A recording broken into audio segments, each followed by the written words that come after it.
할렐루야, 김양일 목사입니다. 오늘 5분 설교는 반석 위에 집을 짓자라는 주제로 말씀을 전합니다.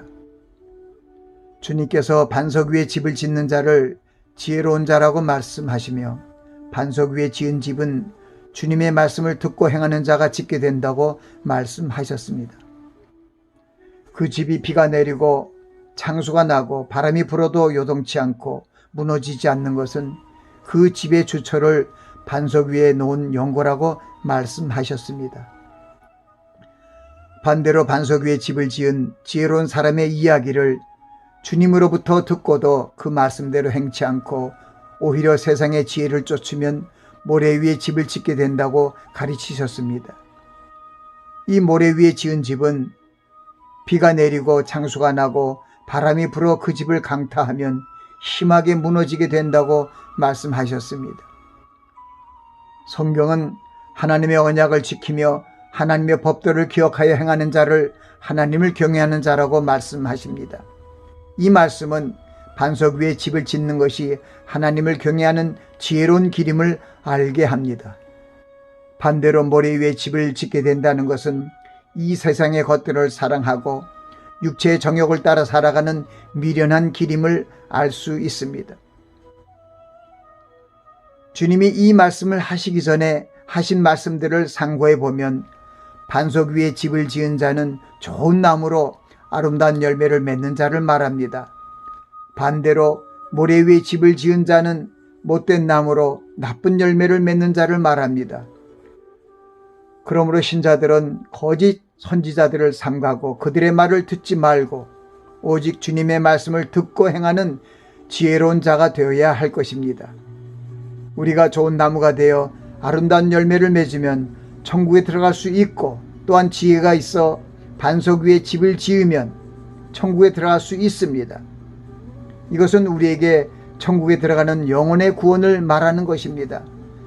반대로 우리가 못된 나무가 되어 나쁜 열매를 맺으면 천국에 들어갈 수 없으며, 또한 지혜가 없어 모래 위에 집을 지으면 천국에 들어갈 수 없습니다. 결국 좋은 나무는 하나님의 말씀을 듣고 행하는 자들을 말하며, 나쁜 나무는 하나님의 말씀을 듣고도 행하지 않는 자들을 말합니다. 또한 반석 위에 집을 지은 지혜로운 사람은 하나님의 말씀을 듣고 행하는 자들을 말하고, 모래 위에 집을 지은 어리석은 사람은 말씀을 듣고도 행하지 않는 자들을 말합니다. 우리 신자들이 하나님을 믿는다 말하면서 아름다운 열매를 맺지 못하면 그 믿음은 구원에 이르지 못하게 됩니다. 또한 우리 성도들이 하나님을 믿는다 말하면서 반석 위에 집을 짓지 못하면 이 믿음도 구원에 이를 수 없습니다. 그러므로 우리 신자들은 하나님의 말씀을 항상 복종하고 두렵고 떨림으로 구원을 이루어 나아가야 합니다.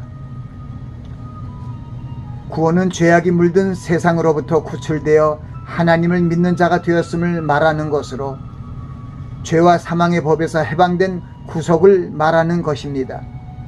하나님의 자녀로 믿음의 출발을 이루게 한 초보의 구원이라고 말할 수 있습니다. 그 후 믿음의 연단의 과정을 통해 믿음이 성화되고 열매를 맺음으로 주님이 강림하실 말세의 때에 구원을 이루게 됩니다. 그리스도께서 많은 사람의 죄를 담당하시려고 이 세상에 첫 번째 나타나셔서 십자가의 피로 우리의 죄를 사하시고 우리를 구원의 후사가 되게 하셨습니다. 하나님께서 보혜사 성령님을 보내주셔서 성도들 안에 거하게 하시고 구원을 바라보게 하셨습니다. 이제 말세의 때가 되면 천국으로 들어가는 구원을 이루게 하시기 위하여 죄와 상관없이 주님을 바라는 자들에게 두 번째 나타나실 것입니다. 우리가 포도나무의 가지이지만 주님의 말씀에 거하지 않으면 열매를 맺지 못함으로 버림받는 가지가 됩니다. 우리가 열매를 맺는 포도나무 가지가 되어 천국에 들어가는 것이 진정한 구원을 이루는 것입니다. 주님의 말씀을 듣고 행함으로 반석 위에 집을 짓고 또한 좋은 열매를 맺는 가지가 되어 하나님께 영광을 돌리시기 바랍니다.